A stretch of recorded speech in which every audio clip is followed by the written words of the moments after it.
So everyone, welcome back to the show. And today I have a surprise guest for you here at our office. I invited a great friend of mine, Ghilan, and he had a very interesting story before joining real estate as a real estate agent. So I invited him to the show to ask him a bunch of questions, interview him basically, and let you see what was his transition. I'm sure it's going to be super interesting for most of you to know what kind of transition he had.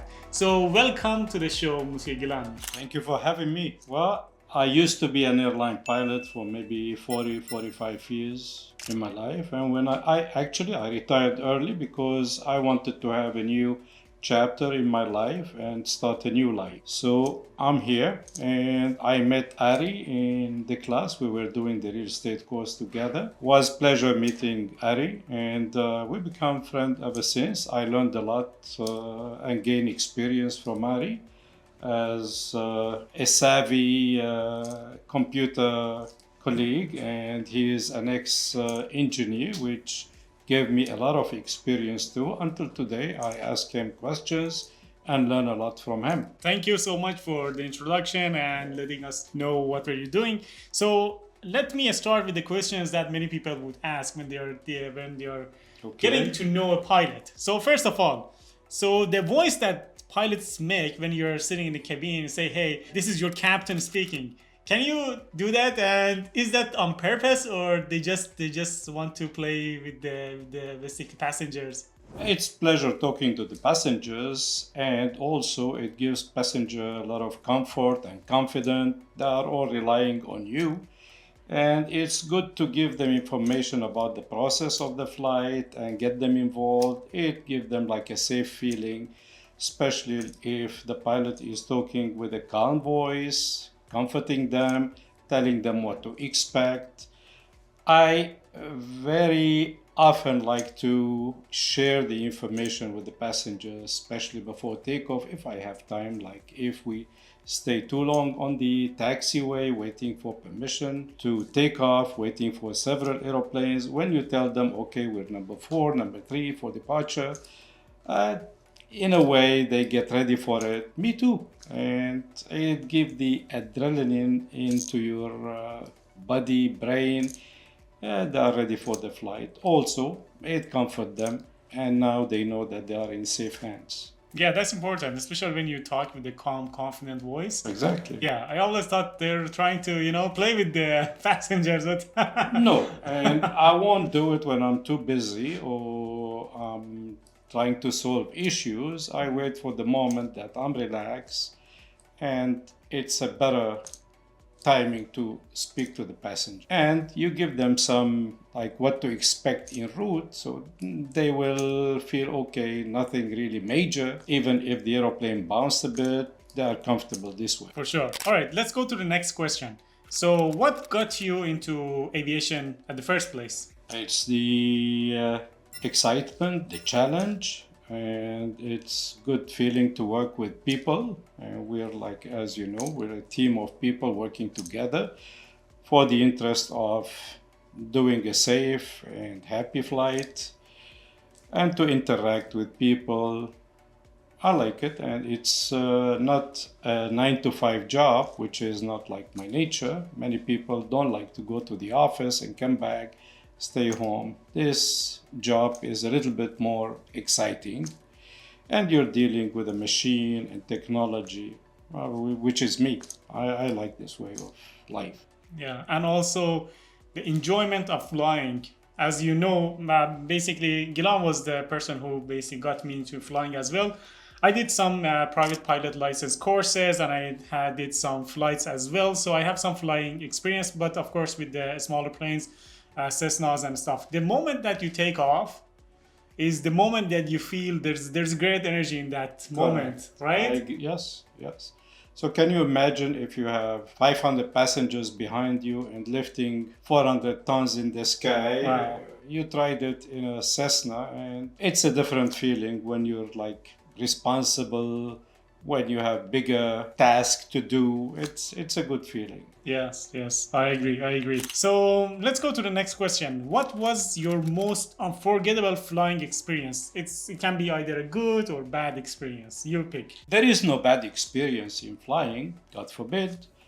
Every experience is new, every experience is like different in nature from the other experience. We encounter lots of busy, tense periods, but you get out of it and you're happy and you share it with your friends, and it's a new experience. End of the flight, you're happy that you landed safe, mission accomplished, and you shake hands with your friends, you say goodbye, and that's it. You go home. You learned in this experience how to deal with life also. It's like the best university in the world. Of course, for sure. Nothing beats the experience. I agree. So let me follow up that question with this one.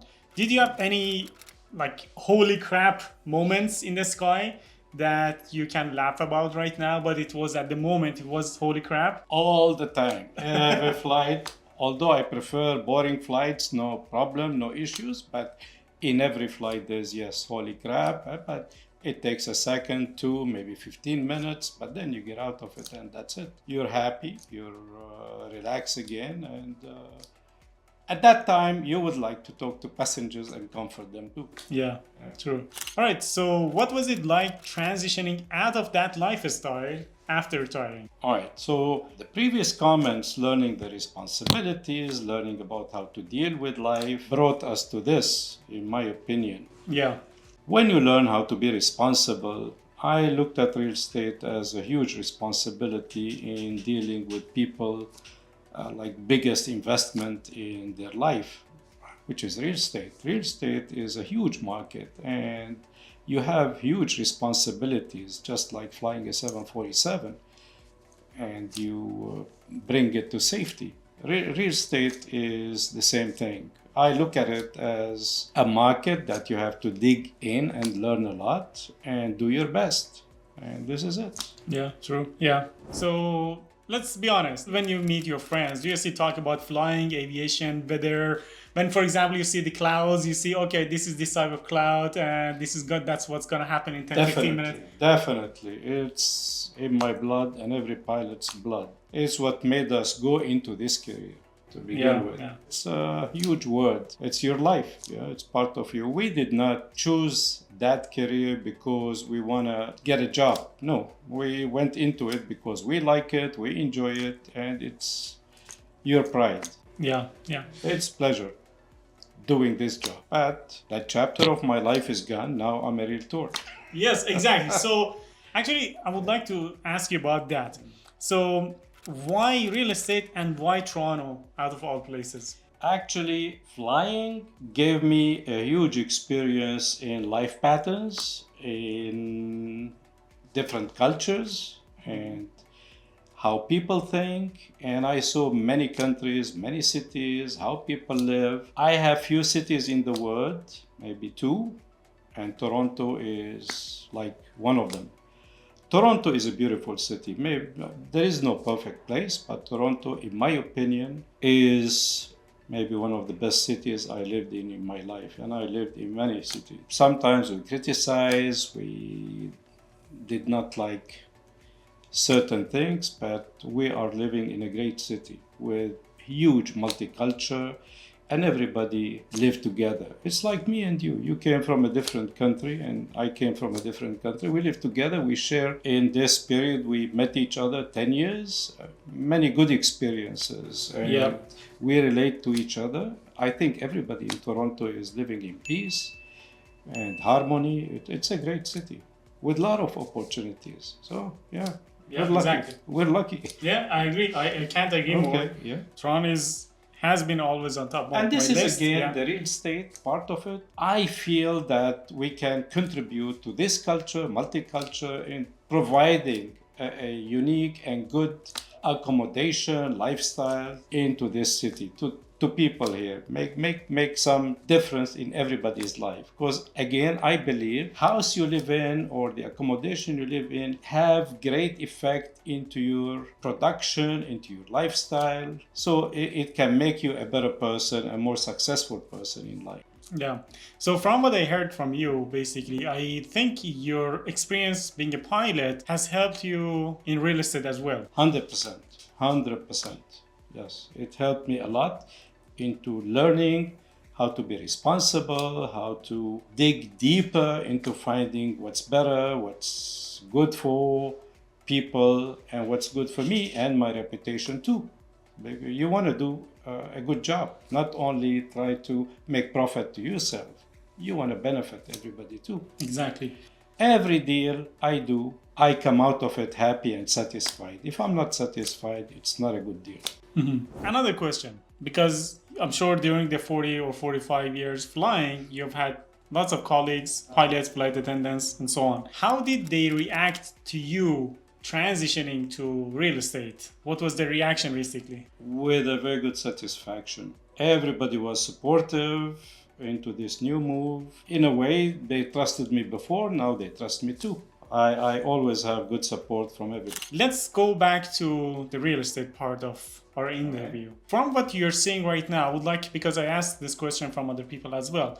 So where are you seeing that the real estate market in Toronto is going in the near or longer term future? Very good question. I see in the whole world, and Toronto is a part of it, and Canada, there's always economic cycle. And we are going through a cycle. We went through it before. We're going through it again. It's bound to happen. So now we're going through a cycle. On the long term, you should consider Canada is a safe place for investment on the long run. There's a cycle, yes, but you can use it to your benefit. When to purchase, when to sell, how to direct your clients, whether to invest now, later. And with tracking the economy, it reflects on your decisions. And I see Toronto is the most safe haven around us now on earth. It's a very good place to be in for the real estate. Can't agree more. Yeah. Let's talk about the buyers. So, do you find buyers today coming with realistic expectations, or you find buyers right now in today's market that have unrealistic expectations? What has been your experience in the past, let's say, for example, 6 months or a year? My experience has always been that they rely on your decision. And that's what I was talking about, trusting you, whether you're sincere, honest, with knowledge. They are waiting for your advice. So if you give the good advice, you have a good knowledge about what you're doing, then you give them the right advice, and normally they follow. In general, they follow. Okay, great. Do you like to tell us about what are the biggest mistakes that, for example, you see first-time buyers, especially in this market, are making? Yes, rushing into purchasing, maybe because they are misled, they are not careful enough. I try always to warn people, but you cannot always be correct 100%, but you do your best and you hope for the best. Some people made mistakes in the wrong timing, but that's unfortunate. But in general, I think people are doing well in their long-term investment. In the long run, yes. Real estate is a long-term investment. I agree. I can't agree more. I always tell people, hey, if you're looking at if your investment horizon is less than 5 years, it might not work for you. It's like long run. Me and him was talking. We're talking about over 5, let's say 5 to 10 years. That kind of basically time period. Not like, say, for example, 1 or 2 years. 1 or 2 years is like a gambling. We don't have the crystal ball. We can only give our opinion in what we learn, how we analyze what's around us, but we can never tell when exactly what to do. Exactly. Yeah. True. Yeah. But as long as you're in it for the long run, let's say 5 to 10 years. And it's the only place to put your investment. Whatever you are, whether you're a celebrity or a pilot or a doctor or whatever, it's the only place where you can invest safely on the long run. All right, let's talk about what first-time homebuyers would like to buy first, which is condos.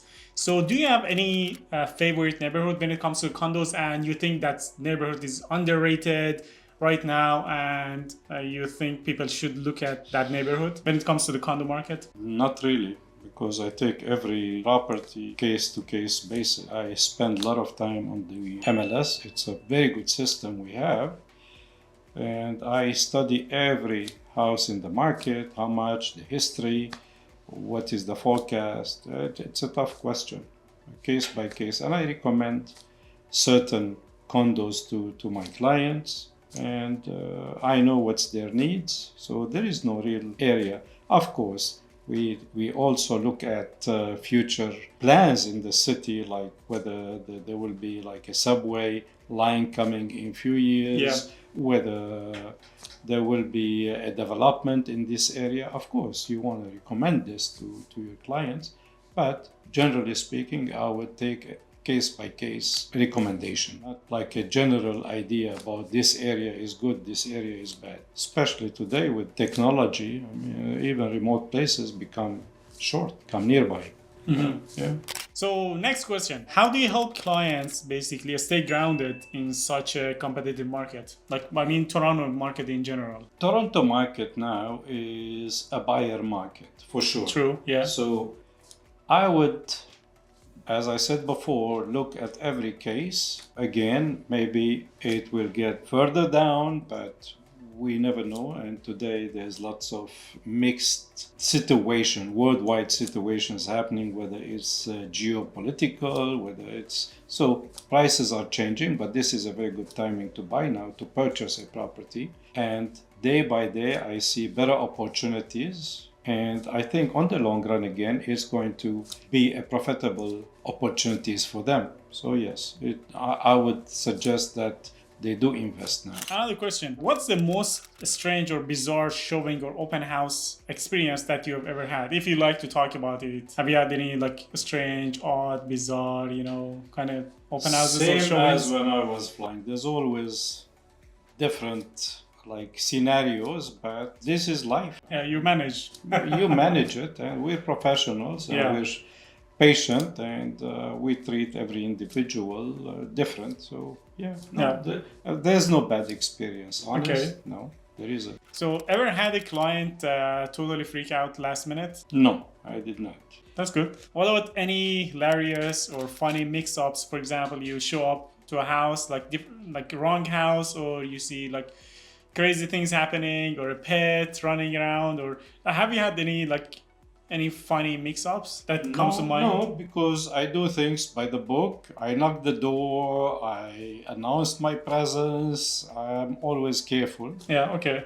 I do things by the book, so no. All right, so what is your feel-good story for a client, basically, that you will never forget? It was a great feel-good story that you had with the client and you never forget. All my stories with my clients are good. I'm always happy, and they always come out of every deal happy, satisfied, and they thank me for the good job I did, honest. I don't do many deals like others maybe, but it's all good. Okay, great. I always come up happy with all my deals. Great. So let me ask you another question. Have you ever been tempted to use the pilot uniform for marketing? No. You never used it?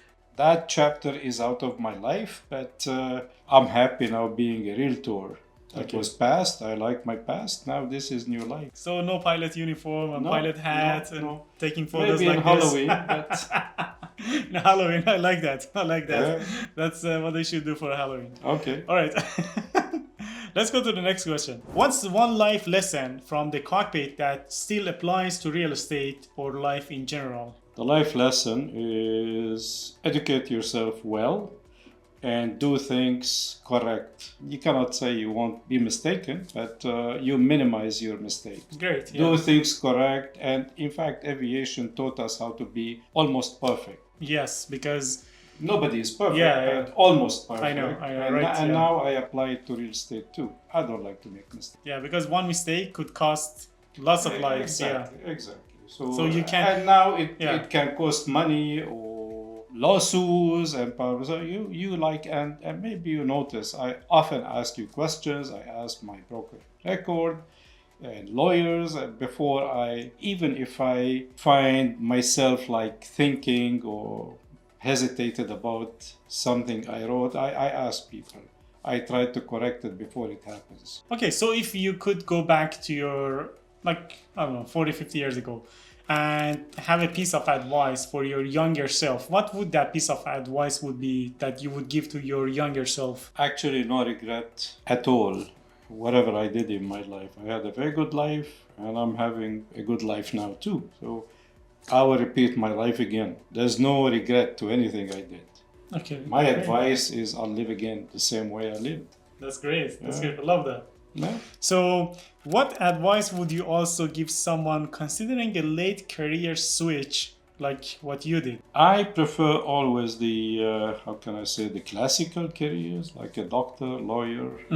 I advise my children, for example, to follow that path because it's the safest, I found. Not the happiest, not the most entertaining, but it's the safest. And today we are in a very competitive age. Maybe it's not the most fun, but it's secured. Yeah. This is my.